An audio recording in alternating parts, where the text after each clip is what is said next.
आँख नहीं है, किसी का सिर पूरा कुचला हुआ है, भयंकर गर्मी उमस कमरे के अंदर जहाँ पेशेंट पड़ा था। तो वहाँ पर एसी भी रात में लगा था। वो जब अच्छा। सीएम के आने का अलर्ट हुआ, एसी के उससे पहले अस्पताल में नहीं, एसी नहीं थी।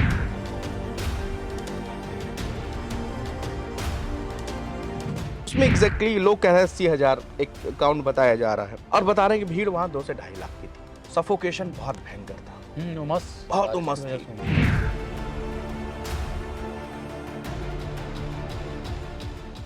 नमस्कार, आप देख रहे हैं एनबीटी ऑनलाइन। मैं हूं आसिफ इकबाल और मेरे साथ मौजूद है विनीत त्रिपाठी। बात करेंगे हाथरस कांड की।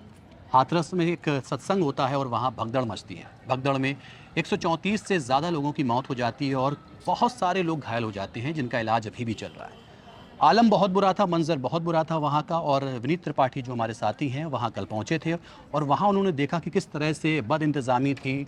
लोगों की जो चीज़ें थी, अवशेष थे वहाँ पड़े हुए थे, किसी की चप्पल, किसी के कपड़े, और वहाँ का जो पूरा मंजर था, इसको बयां करने के लिए आज हम विनीत से बात करते हैं। विनीत बताएंगे कि किस तरह से वो वहाँ पहुँचे और उन्होंने क्या क्या देखा, क्या बद इंतज़ामी थी, वहाँ के लोगों ने क्या क्या कहा। तो विनीत, जब आप पहुँचे तो आपने क्या देखा, कैसे पहुंचे? एक तो वहाँ पे सीएम योगी भी आ रहे थे, तो काफ़ी बैरिकेडिंग वगैरह, काफ़ी फोर्सेस था, बहुत सिक्योरिटी थी। इस बीच आप पहुंचे, बारिश भी हो रही थी, तो क्या कुछ कैसा रहा? आसिफ, सब जैसे हम शुरुआत करें तो रात के ही हमारे निकलने का प्लान हो गया था, लेकिन जो हमको कैब जो है वो अर्ली मॉर्निंग, क्योंकि बारिश बहुत तेज़ हो रही थी उस साइड में, तो हम अर्ली मॉर्निंग यहाँ से निकले। तो हादसा हम लोग ने, चूँकि अखबार में, खबरों में हम लगातार देख देख रहे ही थे रहे कि थे। रात से क्या भयानक वहाँ पर। लेकिन मैंने ये नहीं सोचा था कि जब मैं वहाँ जाऊँगा तो एक और तस्वीर देखने को मिलेगी। दर्दनाक, जैसे एक हमने एक सुना था। एक एक चीज़ इसको मैं वहाँ पर महसूस कर पा रहा था कि वो केवल एक हादसा, एक फुलरेरी जो सिकंदराराव कस्बे का जो गाँव है, केवल वहाँ नहीं हुआ। पूरे, जब मेरी यमुना एक्सप्रेसवे से कार मुड़ती है और मथुरा से, और जब हम हाथरस वाले रूट पे निकलते हैं, उधर पे भी लोगों के ज़हन में, चर्चा में सिर्फ़ और सिर्फ़ हाथरस कांड।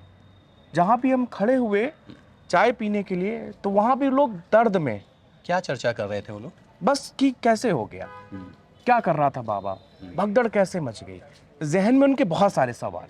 उन्हीं सब सवालों के बीच में अगर हम, उनको पता चल जाता था कि आप पत्रकार हैं, तो वो आपसे जानने के लिए, भैया क्या हुआ था, उत्सुक हो जाते हो। कैसे कैसे हुआ भैया, इतने लोग मर गए भैया, बड़ा आफत मची है भैया, बच्चे छोटे छोटे मासूम, मतलब एक जो जानने के अलावा जो दर्द वो लोग महसूस कर रहे थे, वो कई किलोमीटर। अब मैं आपको बता दूं कि मैं ये बता रहा हूँ आपसे करीब हाथरस से, और 90-100 किलोमीटर दूर की बात बता रहा हूँ। वहाँ पे भी इसी तरह लोग उस कांड की चर्चा कर रहे थे।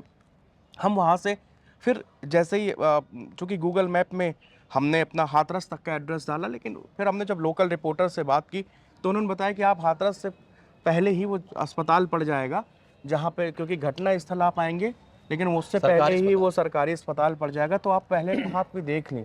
हम जब सरकारी अस्पताल गए, तो अस्पताल से ज़्यादा हमको कोई बटालियन, कोई ऐसा लगा कि किसी, आप, कोई बहुत बड़ा कांड हो गया हो। इतनी फोर्स, चूँकि सीएम योगी में से हमारे पहुँचने से चंद मिनटों पहले गए थे, तो सारी रास्ते भी ब्लॉक कर दिए गए थे। लेकिन जब हम अस्पताल में घुसे, तब आप यकीन मानेंगे कि बिल्कुल ऐसा लग रहा था कि मानो कि मौत हमारे सामने, एक लाशों का ढेर, और उनके बीच में कुछ कोई लोग आते थे कि ये मेरे, ये फ़ोटो है, मिल नहीं रहे, लापता लोगों हम के एटा पहुँच, परिजन परेशान होंगे, लापता लोग। भयंकर परेशान। हाँ, कई अस्पतालों में मतलब लोगों को भेजा गया है। हाँ, 5 अस्पताल सरकारी डिस्ट्रिक्ट थी, अलग-अलग बॉडी भेजी गई थी।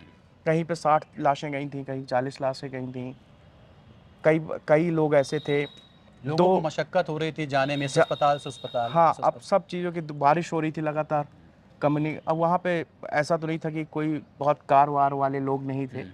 सब गरीब मज़लूम लोग थे, जो कहीं किसी ट्रेनों से, लोकल ट्रेनों से, बस से आ हाँ, रहे थे। बाहर से भी लोग आए थे हाँ, संभल सत्संग से, में। आगरा से, मैनपुरी, एटा, और वेस्टर्न यूपी के मुजफ्फरनगर, इधर कई कई जो ख़ास तौर से मैंने जब वहाँ पूछा कि जिस गाँव में सत्संग हो रहा था, इस गाँव में, इसी गाँव के कितने लोग थे, तो वहाँ पे एक भी नहीं मिले। हाँ, ये बड़ी दिलचस्प बात बताई विनीत। जितनी भी मैंने वहाँ पे आपने बात की और भी लोगों ने बात की, मैं वीडियोस देख रहा हूँ, तो वहाँ के जो स्थानीय लोग हैं वो इस सत्संग में बहुत कम नज़र आए, मतलब कम दिखे हैं। और ये जो जितने भी हताहत हुए हैं ज़्यादातर जो है वो उस जगह के नहीं और बाहर के लोग हैं।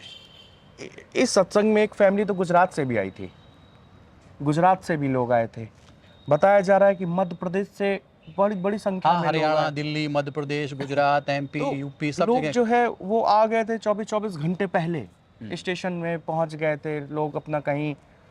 तो वहाँ पे जब हम गए तो हमने देखा अस्पताल के 2 वार्डों में उनकी व्यवस्था की गई थी घायलों की। घायलों की, और उनका वहाँ पे ट्रीटमेंट चल रहा था। जब मैं वहाँ पर पहुँचा तो एक कमरे में करीब 12 बेड, 6 इस तरफ 6 इस तरफ लगे थे।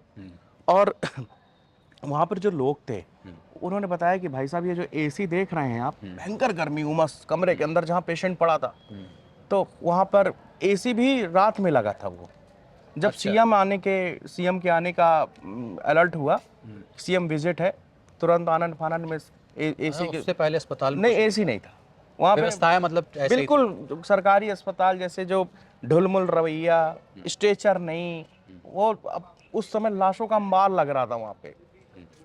तो लाशें ऐसी पड़ी थी, आप यकीन, वैसे आंगन दिख रहा है अस्पताल का, ऐसे सब डाल दी गई लाके।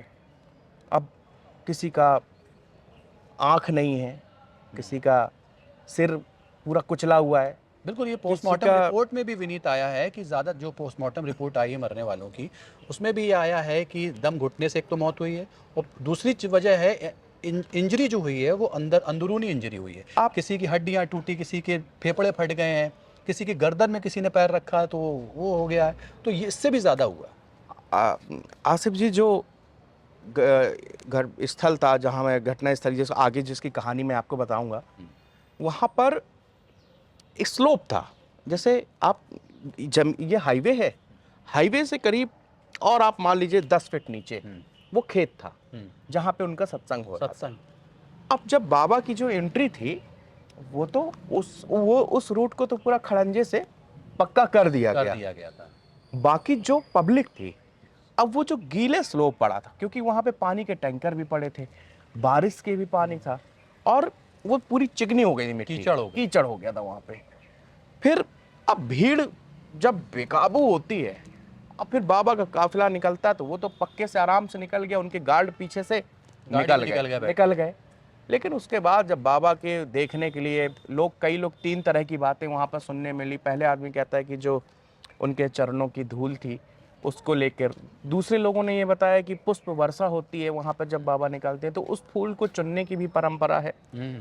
एक और बात सामने आई कि वहाँ पर पानी की व्यवस्था की गई थी, तो जो लोग पानी पी रहे थे, फैला रहे थे, उसके कारण वहाँ चिकना हो गया था, पूरा कीचड़ मच गया था, उसमें लोगों के पैर फिसल गए। तो बात की बात होती, लेकिन ये है कि भगदड़ कैसे मची।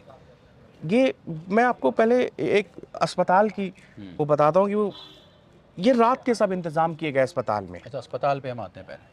अस्पताल को वो मैं ये खास तौर से हाथरस का जो डिस्ट्रिक्ट हॉस्पिटल उसकी बात कर रहा हूँ। वहाँ पे आते हैं रात में, सफाइयाँ चालू होती, फिनाइल से पूरे कई लोग लगते हैं। सीएम का आने का अलर्ट हुआ कि भाई सीएम कल विजिट कर सकते हैं, और तो घायलों से मिलेंगे, आके घटना स्थल भी जाएंगे, पुलिस लाइन भी जाएंगे, वहाँ पर मीडिया से संबोधित करेंगे, उनका प्लान जैसे ही आता है। यहाँ पे शुरू होती तैयारियाँ, तो वाटर कूलर साफ़ किए गए, वाटर कूलर नए किए गए, तुरंत जो है एसी लगाए गए। घायलों को जो एक बिस्तर में 4-4 पड़े थे, तो उनके लिए अलग अलग बेड किए गए।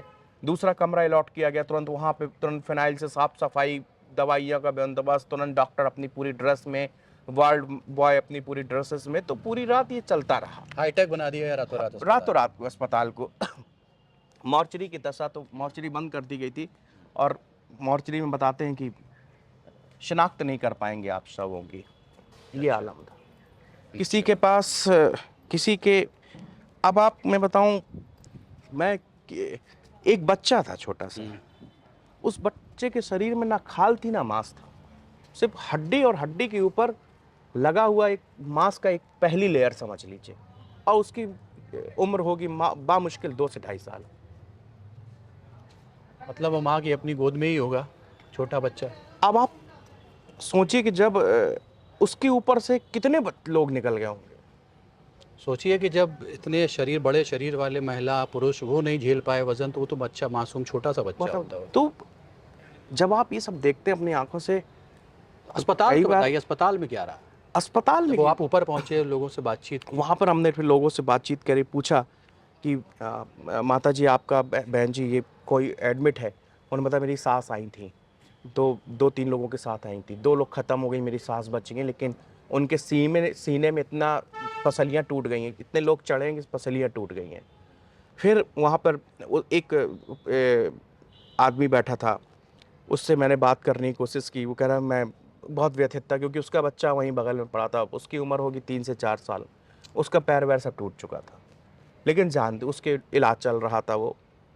इसके अलावा वहाँ पर एक और दृश्य सीन लगता है कि कुछ लोग एनजीओ वाले, पार्टियों वाले आए, उनके लिए फल फूल मिठाई लेके, तो वो भी वहाँ पर रखा हुआ था। लेकिन लोग इतने सदमे में थे, इतने इतने उसमें थे कि वो टोकरियां जो फल की बंधी हुई थी ना, वो हूबहू रखी हुई थी।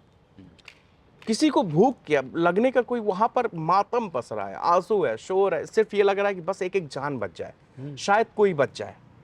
उधर से हॉस्पिटल से जब मेरा मन, मैंने लाइव किया, जानकारियां दी, अस्पताल के अंदर गया, बातचीत की, मेरा मन वहाँ से पूरी तरह से व्यथित हो गया था। वो दृश्य देख के मैं उसकी कल्पना नहीं कर सकता। शायद ये मेरे करियर का सबसे दर्दनाक। दर्दनाक पल था कि बार-बार भावनाओं को काबू भी पाना है और सही चीज़ जो हम देख रहे हैं वो जनता तक भी पहुँचाना है, अपना दायित्व भी निभाना है, अपना पेशा है और अपने आप पर काबू भी पाना है क्योंकि इंसान है, ह्यूमन है। तो ये सब करते-करते फिर मैं वहाँ पर हमारे साथ हमारे सहयोगी रोहित थे। तो रोहित से हमने कहा कि अब बंद करो, अब थोड़ा-सा ना अब रेस्ट चाहिए। मैं गाड़ी के अंदर गया, पानी पिया, पानी पीने के बाद जो हमारे हमारे साथ में हमारे कैब चालक गए थे, वो कहते हैं क्या हुआ? हमने बताया कि ऐसा-ऐसा मंज़र है। कह रहे हैं भाई साहब चलिए यहाँ से थोड़ा कहीं, बस वहाँ से हम निकले तो सीएम का प्रोटोकॉल लगा हुआ था, तो वहाँ हम रुक गए, वो पुलिस लाइन की साइड, फिर हम आगे घटनास्थल पहुँच गए। अब शुरू होती है यहाँ से कहानी घटनास्थल की।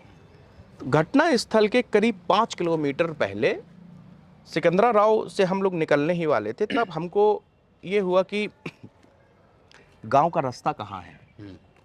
तब मैंने आसिफ जी एक दुकान वाले से पूछा कि हमको गांव का रास्ता नहीं मिल रहा है। तो वो कहते हैं कि अच्छा वो जहाँ पे सत्संग में वो बाबा जो है सत्संग कर रहा था, इतने लोग मर गए। मैंने कहा बदकिस्मती से आप अब उस गांव का पता यही है जो आप बता रहे हैं। कह रहा है सीधे जाके और लेफ्ट उल्टे हाथ पे चले जाइएगा, बाकी आप खुद समझ जाएंगे। तो हम समझ नहीं पाए कि बाकी आप खुद समझ जाएंगे इसका तात्पर्य क्या है। और सही कहा था उसने। जैसे ही हम मुड़ के और 1 किलोमीटर 1.5 किलोमीटर चले गए, वहाँ पुलिस फोर्स, एम्बुलेंस की चीफ, मीडिया की गाड़ी, ओबी वैन, तमाम दिल्ली से रिपोर्टर्स पहुँच चुके थे, रात में ही पहुँच चुके थे। वहाँ पे कम से कम 2 से 3 किलोमीटर दूर तक चप्पलें पड़ी थीं, कपड़े पड़े थे। तो हम समझ गए कि उसके कहने का मतलब यही था कि अब आप खुद पहुँच जाओगे। मैं पहुँचा, देखा तो सामने पानी, बारिश हो रही थी, तो पंडाल जो है वो दिखा सामने, जहाँ बाबा का मंच था वो दिखा। फिर उधर पे सबसे पहले मैंने लोगों से पूछना स्टार्ट किया कि भैया हादसे वाला एग्जैक्टली पॉइंट कहाँ पे है, जहाँ सबसे पहले भगदड़ हुई हो, जहाँ पे पहला व्यक्ति आप अगर लगता हो कि यहाँ से शुरुआत हुई। तो उन्होंने बताया कि ये जो स्लोप देख रहे हैं आप, यहीं से लोगों का गिरने का सिलसिला शुरू हुआ था। तब फिर उसके बाद मैंने और लोगों से वहाँ पर जितने भी मौजूद थे उनसे और तहकीकात करी कि ये सत्संग कब से चल रहा था, कैसे चल रहा था, क्या बाबा को यहाँ पर कितनी पॉपुलैरिटी है, कितने लोग जानते हैं, क्या आप भी। तो गांव वाले कहते हैं कि भैया हम तो इसलिए यहाँ पर आ गए थे क्योंकि एक मजमा लगा था, लाखों लोग आ रहे थे, तो हमका पता नहीं क्या हो रहा है। तो कहे कि गांव वाले तो सिर्फ ये देखने आए थे, वो देख देख के लौट गए, अपने घर चले गए। लेकिन यहाँ पर जो बाहर से लोग आ रहे, बसें आ रही थी, कह रहा था कई बसें, पूरा ट्रैफिक जो था, कह रहा 2 किलोमीटर का ये जो हाईवे है ये पूरा जाम हो गया था, इतनी गाड़ी, इतनी बसें थी यहाँ पर। फिर वो सत्संग शुरू हो जाता है, 80,000 लोगों की प्रशासन से परमिशन है। हमने वो परमिशन भी देखने की मांगी कि शायद वो एसडीएम का लेटर होता है वो हमको मिल जाए, लेकिन वो नहीं मिला हमें। उसमें एग्जैक्टली लोग कह रहे हैं 80,000 एक अकाउंट बताया जा रहा है। और बता रहे हैं कि भीड़ वहां 2 से 2.5 लाख की थी। सफोकेशन बहुत भयंकर था, उमस, बहुत बारिश की उमस वजह थी। से उमस। और उसमें 75 to 80% महिलाएं थी और बच्चे थे। और अगर मैं और आपको क्लेरिफाई करूं तो उसमें लगभग 30 to 40% 60 साल के ऊपर के लोग थे, महिलाएं थी, वृद्ध हाँ, जो लोग अभी थे। आंकड़ा आया है मरने वाली महिलाओं में, ज़्यादातर महिलाएं हैं, कुछ ही पुरुष हैं, 7-8 ही पुरुष हैं, ज़्यादातर महिलाएं हैं। और उनमें महिलाओं में जो मरने वाली महिलाएं, उनकी उम्र जो है वो 40 से 50 साल के बीच की है, हाँ, ज़्यादातर। ज्यादातर लोग। ज़्यादातर 40 से 50 हैं, 60 साल 70 साल भी हैं, लेकिन ज़्यादातर जो मरी हैं महिलाएं वो जो है 40 से 50 साल उम्र के बीच की थी। तो क्या बता, जो वहां पर मुझको लोगों ने एक क्या बताया आपको वहाँ जब छोटी पहुँचे, छोटी मजमा चप्पलें, लगा? वो देख के मेरा दिल बैठा। इतनी इतनी बच्चों की। चप्पलें बच्चों की, उनको तो अध्यात्म का मतलब भी नहीं पता होगा, उनको कुछ नहीं पता होगा। उन्हें तो बाबा का मतलब भी उनको नहीं पता तो होगा। माँ बाप ये कह के लाए होंगे चलो तुमको लेके साथ में। चलते हैं कहीं। और शायद मुझे लगता होगा जिस समय उस बच्चे को सत्संग के अंदर वो लेके गई होंगी, गर्मी का उमस के कारण वो बहुत रोया चिल्लाया भी होगा, लेकिन वो लेके चले गए उनको, बच्चों को, लाखों की भीड़ के बीच में। फिर वहां पर जब हमने पूछना स्टार्ट किया तब रोंगटे खड़े हो गए। मतलब लोगों ने बताया कि लाशें जैसे मक्खियों का ढेर लगा हो, जैसे कहें कि कोई चीज आपने चावल का बोरा ला के खोल के ऐसे कर दिया तो जो इस तरह लाशें पड़ी थी, पूरे हाईवे में लाशें बिछी थी। वो वो वो लोग अपनी जान बचाने के लिए, एक सामने खेत था उस तरफ भागे, तो उनके जैसे भागे तो नीचे स्लोप मिट्टी थी, गीली थी, खेत था, तो वहां फिसले और उनके ऊपर से 20 25 50 100 1000 लोग निकल गए। ना, वो जितने भी दब गए निकल रहे हैं, नीचे, निकल रहे हैं। वो नीचे दब गए। आसिफ जी, वो लाशें मिली जाकर 12 घंटे के बाद सुबह है। हाँ, वो लोग दूर भी चले गए खेतों में, वहाँ हाँ, उनकी लाशें मिली। वहां नीचे दबी थी, किसी का हाथ दिख रहा था, किसी का पैर दिख रहा था। तब लोगों ने कहा कि भाई इधर तो डेड बॉडी। जब छाना गया, जब फॉरेंसिक टीम आई, पुलिस आई, तो वहां से 6 से 7 लाशें निकली।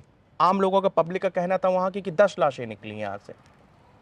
हाँ, उसमें पुलिस ने घेराव भी कर दिया उस एरिया का पूरा जहाँ पे खास तौर हाँ, से लाशें मिली लाशें थी। मिली हैं। 2-3 लोगों से बात की, उन्होंने कहा कि हम गांव में थे और चीख पुकार और फोन आना चालू हो गया। हेलो भैया, क्या हुआ? अरे कहें जहाँ सत्संग हो रहा था वहाँ पे ना बहुत बड़ा हादसा हो गया, लोग मर रहे हैं। बस कहें इतनी बात हुई, हम लोग जिस हालत पे थे वहां से भागे। भागे तो हमने सामने क्या देखा कि बाबा तो निकल चुका था, लोगों की लाशें, कोई तड़प रहा था, कोई दर्द से कह रहा, हाथ उठा रहा था कि भैया पानी, कई लोग पानी के लिए मांग रहे थे, प्यासे थे। कह रहा कि हम ये सब देख के एक बार तो हम कांप गए, लगा कि जीवन में इतनी लाशें देखी नहीं, क्या करेंगे क्या। लेकिन फिर कहें कि हम 4-5 लोग थे, तो थोड़ा हौसला बनाया कि यार अगर प्रशासन आने में कभी घंटों है, क्योंकि इतनी पब्लिक यहाँ पर, ये कहाँ से आएगा प्रशासन, जाम लगा है पूरा हाईवे में, तो जब तक इनको क्या किया जाए। तो वहाँ पर लोगों ने जो अलीगढ़ की तरफ से वाहन आ रहे थे उनको रोकना चालू किया। प्राइवेट वाहन, ट्रक आ रहे थे और बड़े बड़े वो डंपर आ रहे थे, कुछ गाड़ियां आ रही थी कि भैया रोको। वो रोका उनको कि रोकिए रोकिए रोकिए, कुछ नहीं रुक रहे तो डंडे से रोके गए। उनकी वो लाशें उन्होंने उसमें डाल दी, ट्रकों में डाल दी, डंपर में डाल दी। कहा भैया इनको ले जाओ। कहाँ ले जाओ, किसको देना है, कुछ नहीं, ये पता नहीं। अब उन्होंने कहाँ डाली, हॉस्पिटल अपनी जिम्मेदारी निभाते हुए कोई ट्रक ड्राइवर गया हो, हॉस्पिटल तक गया हो, इधर गया हो, तब भी ठीक है। लेकिन वो कहते भैया हमको ये था कि यहाँ से कितने लोग कहीं सुरक्षित, अब ये लाशें हैं कि जिंदा हैं ये पता नहीं चल रहा। किसी की सांसें चल रही थी तो कहें कि तुरंत उनको कहा कि इनको अस्पताल तक ले चलो, नहीं तो अब इनको सड़क पे पूरा 1.5 किलोमीटर का एरिया था। अब आप समझिए कि जो वहाँ पर मौके पर लोग हैं वो कह रहे हैं कि 400 से 500 लोगों की मौत हुई है। एक लड़का हमसे कह रहा मैं सरकारी अस्पताल में खुद 240 लाशों पर स्टाम्प लगवा के आया हूँ, सील करा के आया हूँ। दूसरा कह रहा कि भैया एटा वाले में 40 लाशें रखी हैं, हाथरस वाले में 50 रखी हैं, अलीगढ़ वाले में 60 रखी हैं, सिकंदराबाद वाले में इतनी रखी हैं। तो कितना अंदाजा बताया है उन्होंने कि कितनी आम पब्लिक तो कह रही है, वो तो मीडिया के ऊपर भी, हम लोगों के ऊपर भी नाराज थी कि आप लोग जो है आंकड़ा छिपा रहे हैं, प्रशासन आंकड़ा छिपा रहा है। अब प्रशासन आपको 130, 32, 34, 35, 36 या आप लोग इस तरह के आंकड़े दिखा रहे हैं। लेकिन दरअसल आंकड़ा 400 के पार है। 400 500 लोग कह रहे हैं कि हमने खुद देखा है। इस तरह कह रहे हैं कि अगर हम लाशों की गिनती तो नहीं की, लेकिन एक अनुमान जो होता है कि वहाँ पर अगर आपके सामने 1 किलोमीटर में सिर्फ लाशें ही लाशें हो, ज़मीन ना दिख रही हो, तो आप क्या अनुमान लगाएंगे? तो वो दृश्य देख के लोग कह रहे हाँ, थे वहाँ गिनती तो कोई करता नहीं है ना, कहाँ करेंगे, अंदाजा लगाता है कि भाई कितनी पड़ी है तो इतनी होंगी। इतनी होंगी। जो लोगों ने कहा कि हमने जितनी बॉडीज को ट्रकों में फेंका, तो कोई कह रहा कि हमने जैसे 40 लाशों को एक उसमें किया, 50 लाशें गई। फिर उसके बाद से करीब 40 से 45 मिनट का समय गुजर गया, तो उसके बाद एम्बुलेंस आने लगी थी। फिर एम्बुलेंस में लद लद के जाने लगी, शव वाहन आ गए थे, शव वाहनों में जाने लगे थे, शव वाहन छोड़ के आते थे, फिर आते थे, हॉस्पिटल में डालने जाते थे, फिर आते थे। तो ये पूरी रात भर प्रक्रिया ये चलती रही। तो प्रशासन के बारे में क्या बताया फिर स्थानीय लोगों ने? जब स्थानीय लोगों ने इतना काम किया तो फिर प्रशासन से कितना वो नाराज थे, प्रशासन कितना का खुश थे? वहां पर लोगों का कहना था कि यहाँ पर करीब 70 से 80 पुलिस वाले तो थे, लेकिन 2.5 लाख की भीड़ घायल बहुत होती है। और 70 से 80 कोई पुलिस वाले, वो भी तितर बितर, 2 उस कोने में लगे हैं, 2 इस कोने में लगे हैं, 4 एंट्री गेट पे हैं, 4 एग्जिट गेट पे हैं। तो कह रहा है क्या होता है, मतलब 200 पुलिस वाले भी होते तो शायद स्थिति को संभाला जा सकता था। सत्संग के लिए जो परमिशन ली गई थी, जो आयोजक थे उन्होंने जो एप्लीकेशन डाली थी प्रशासन को, उसमें 80,000 लोगों की अनुमति उनको दी गई थी। लेकिन वहाँ पर जो भीड़ पहुँची थी वो तकरीबन 2 से 2.5 लाख की भीड़ थी। और पूरा जो हाईवे था, मान लिया 4 लेन हाईवे है उसके सामने, वो 4 लेन हाईवे पूरी तरह से चौक हो गया था। 2 किलोमीटर में सिर्फ और सिर्फ बसेस, गाड़ियाँ थी, संभल से, कहीं रामनगर से, कहीं कानपुर से, तो कहीं मतलब दूर दूर से दूसरे लोग, प्रदेशों से भी हाँ लोग हाँ आए हाँ, थे। राजस्थान से, पूछ रहा मध्य था, बता प्रदेश रहे से, अहमदाबाद से, इस तरह से भी वहाँ पर लोग उस सत्संग का हिस्सा बनने, बाबा को सुनने वहाँ पर पहुँचे थे। बताते हैं कि जैसे ही वो सत्संग खत्म हुआ और बाबा का काफिला, मंच जो था, मंच से और 2 रास्ते थे। आप ये समझिए कि जैसे आपके सामने ये दिख रहा है, इसको आप एक मंच समझ लीजिए, और मंच के लगभग इस तरफ आप बिल्कुल चले जाइए 800 मीटर दूर, वहाँ से बाबा का काफिला था, वो आने का रास्ता था। वहाँ से काफिला आएगा, सीधा ऐसे ऐसे होता हुआ वो मंच से वहाँ से घुसेगा, बाबा आके सीधे अपने मंच में आसीन हो जाएंगे। पब्लिक जो मंच के सीधे इस रास्ते से भी आएगी, इधर से, मतलब एक रास्ते से आएंगे वो बाबा का जी, काफिला, दूसरे रास्ते से जाएंगे, दूसरे से भक्त ये, हाँ। और यहाँ से ये पूरा जो रास्ता था वो आम पब्लिक का, कि आओ और सत्संग में बैठो, हिस्सा लो। पूरा पंडाल लगाया गया था। पंडाल की तैयारी 10 दिन से चल रही थी, बहुत बड़ा पंडाल लगा था। लेकिन आप जिस रास्ते से बाबा को आना था, वहाँ तो जो लाल ईंटें होते हैं उससे पूरे खड़ंजा बना दिया गया, ताकि बाबा की वो, क्योंकि वहाँ बारिश हो रही थी, कि किसी भी तरह से उनकी गाड़ी को, उनके काफिले को नुकसान फंसे ना, आराम से वो आए। और फिर वो उसी रास्ते, बाबा जी के रास्ते में खड़ंजा बनाया गया। हाँ, पूरा प्रॉपर खड़ंजा बिछा था। और हालांकि वो खेत थे, वहाँ पर खेत है, वो खेत थे, रास्ता थी। उसके बगल में एक मकान जो है बन रहा था, उसी मकान जो निर्मित मकान था, उसी के बगल से बाबा की निकलने का, आने का वही रास्ता था। वहीं से बाबा अंदर आए थे और वहीं से वो सत्संग करके वापस लौट रहे थे। अब अच्छा हुआ क्या? अब सबसे बड़ा सवाल है कि भगदड़ मची कैसे? वो सवाल सब लोग पूछ रहे हैं कि यार भगदड़ के मचने का कारण क्या रहा, वजह क्या? तो जो मुझे इसकी वजह समझ में आई वो ये है कि सत्संग समाप्त हो गया, यहाँ तक सब कुछ ठीक है। सत्संग समाप्त होने के बाद बाबा उठे। अब बाबा के साथ में जो उनकी माता जी रहती हैं वो उठी, दोनों लोग। ये इनकी अलग एक कहानी है कि वो कौन है। वो उठ के और सीधे सीढ़ियों से उतरे और आके अपनी गाड़ी में बैठ गए। चारों तरफ उनके ब्लैक कमांडो और ये एक पिंक आर्मी है, 2-3 अलग अलग कलर की, और हर ड्रेस में जो है उनके अलग काम भी हैं। जैसे ब्लैक कमांडो का काम है कि भीड़ से उनको बचाना, पिंक का काम है कि महिलाओं को बचाना, महिलाओं को स्काइट करना, बच्चों को, ये सब उनके काम है। अब वो सब तैयार हो गए, लैस हो गए, उन्होंने तुरंत उनको, बाबा को कवर दिया। बाबा की गाड़ी काफिला जो है निकल पड़ा वापसी के लिए। अब बाबा का काफिला निकला। अब आप ये समझिए कि बाबा मंच से उतरे, अपने काफिले से निकल के साइड और एक स्लोप बना था जिससे हाईवे से चूंकि उसकी जोड़ रहा था, बाबा उस पर एंट्री करके और बामुश्किल बाबा पहुंचे होंगे 1 से 1.5 किलोमीटर।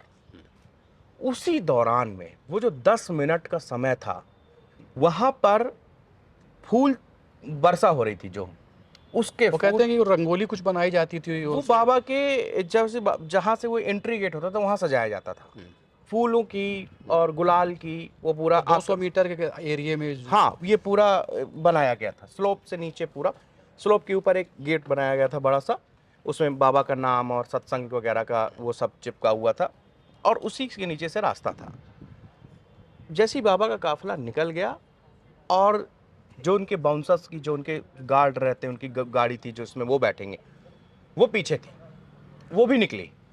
और फिर वहां पे लोगों ने उनकी जो चरण की धूल थी वो झुके, और पीछे अब चरण की धूल क्या, बाबा जी तो गाड़ी में बैठे हैं, वो जो निकल के गए ना, गाड़ी निकल के गई, अच्छा उस गाड़ी की धूल हो गई। वो धूल, वो बाबा की कुछ भी हो जिसमें बाबा बैठे हैं, वो चरण रज बोलते हैं उसको। और बाबा के ऊपर जो पुष्प वर्षा हुई, वो पुष्प नीचे गिरे हुए पड़े थे, उनको चुनने के लिए भीड़ झुकी। अब पीछे से भीड़ आ रही है, जो झुके थे वो गिर गए, और पीछे से आके उनको हजारों लोग कचर गए। जो गिरे थे उनसे फिर पैर लड़खड़ाए लोगों के, वो भी गिरे, उनके ऊपर और और गिरे, फिर और गिरे, फिर महिलाएं इसमें ज्यादा हताहत हुई है उसका। और देखिए भीड़ केवल उस साइड से नहीं आई, जिस साइड बाबा जी से निकले थे, भीड़ 3 तरफ से आई। एक तरफ तो जहां को बाबा को निकलना था, दूसरा जो मेन एंट्री गेट, जो मैं पहले बताया कि जहां से वो सत्संग वाले लोग एंटर कर रहे थे, वहां से भी भीड़ निकली। अच्छा, कि कि हम आगे से जाके अब वहां पहुंच जाएंगे। लोग पीछे से आए, कुछ लोग आगे से आए, दोनों तरफ भगदड़ मची। और वहां पर चूंकि आदमियों की भी तादाद थी, ऐसा नहीं था कि लोग वहां पर आदमी नहीं थे। लगभग मैं समझता हूं तो अगर 75% 70% औरतें रही होंगी, तो 30% आदमी भी रहे होंगे। लेकिन चूंकि आदमियों का पहनावा और आदमियों की फुर्ती है, फुर्ती शरीर है, और भागना है, शरीर में दौड़ना। भागना, जैसे खेत में पैर दब जाएगा तो उसके पास तुरंत हटा के झीक झाक के निकल जाना।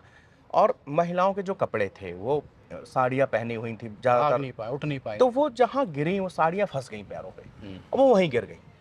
और सबसे बड़ा जो यहाँ पर कमी थी कि अगर वो खड़ंजा तुमने उतने एरिया में बिछवाया है, उसको पूरे स्लोप में करवा देते, जहाँ से पब्लिक आ रही वहाँ भी बिछवा देते, तो वो कीचड़ नहीं होता, तो वहाँ पर पैर रपटन नहीं होती, वो गिरते नहीं वो लोग। उसके बाद फिर यह हादसा हो गया। फिर वहाँ एक के ऊपर एक के ऊपर एक लोग दबते गए, चलते गए। फिर लोगों ने चीख पुकार मच गई। फिर लोग जान बचाने के लिए हाईवे क्रॉस करने लगे। जो लोग हाईवे क्रॉस करके गए तो उधर पे एक खेत बना था, उस खेत के अंदर हाईवे पे वहाँ पे अब भीड़, लाखों की भीड़ भाग रही है। सोचिए, एक इमेजिनेशन है कि 1 लाख की भीड़, अगर बेकाबू भीड़ बचाने के लिए, जान बचाने के लिए बाबा। फिर वो लोग हाईवे के पार हो गए।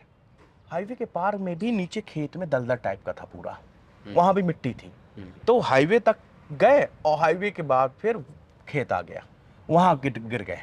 वहां गिर गए तो उनके पीछे से आदमी चलता चला गया, क्योंकि आदमी तो जान बचा रहा है। लोगों को भी ये भी नहीं समझ में आ रहा होगा कि भगदड़ क्यों मच रही है, वो तो कोई भाग नहीं से चले जा रहे बस आदमी को लग रहा भगदड़ मच रही है, लोग किसी मर को तो रहे ये हैं। भी लग रहा होगा कि पता नहीं कौन सी आफत आ गई है, हाँ, जिसकी वजह से हमें सबको भागना है, सब भागना है, जान बचानी है, एक जान बचाने की जद्दोजहद। तभी वो काफी दूर तक गए हैं, खेतों में बहुत दूर तक। बता रहे हैं कि एक करीब 1 किलोमीटर तक फैक्ट्री एक बनी थी। हाँ, उस फैक्ट्री तक गए दौड़ते हुए, फैक्ट्री, वहां तक जो लाशें मिली, अर्थ निर्मित फैक्ट्री है, और वहां लाशें मिली। और वहां उस फैक्ट्री तक लोग गए, और वहां तक जाके अपनी जान बचाने के लिए सिर्फ भाग रहे हैं। एक बच्चा था उसका, वहां पे मुझे मिले, एक गाड़ी से हम अपना रिपोर्टिंग कर रहा था। उस वक्त वो आए, कहते हैं भाई साहब ये देखा, ये बच्चा, ये इसके मौसी और इसकी दादी सब खत्म हो गए। अब बच्चा बता भी नहीं पा रहा कि मैं किस गाँव का हूँ, अनाथ हो गए, अनाथ। वो उसको अपने घर का भी नहीं पता, इतना छोटा है, इतना मासूम है। अब उसको कैसे पता चले? वो उसको जो है प्रशासन ने अपने कब्जे में रखा हुआ है, रो रहा है, वो बेबस है, वो उसको अपने माँ बाप की याद आ रही है। अब वो देख रहा है कि मैं कहाँ, उसको दूध तो मिल रहा है, उसको सारी दी जा रही फैसिलिटी, लेकिन उसका कोई अपना नहीं है उसके पास। बिल्कुल विनीत, ये एक बहुत बड़ा दर्दनाक हादसा था, और बहुत बहुत शुक्रिया आपका कि जो है आप वहाँ गए और आपने क्या देखा, सारी चीज़ें आपने विस्तार से बताई। और हाथरस का जो हादसा है वो वाकई में बहुत बड़ा है। अभी भी लगातार कुछ लोग घायल हैं, मौतों का सिलसिला जारी है। बहुत दूर दूर तक बता रहे हैं खेतों में लाशें मिली हैं, और वजह असली क्या है ये तो बाद में पता चलेगा। लेकिन जो अलग अलग तरह से बातें आ रही हैं, तो कोई सेवादार की गलती बता रहा है, कुछ वहाँ के भक्तों की गलती बता रहा है, और कुछ जो लोग हैं वो जो पब्लिक में ही कुछ ऐसे उपद्रवी तत्व थे जिनकी वजह से ये भगदड़ मची। तो वजह तो अभी बाद में सामने आएगी, लेकिन नुकसान बहुत ज़्यादा हो गया है जानों का, और उसमें महिलाएं बहुत ज़्यादा हताहत हुई हैं।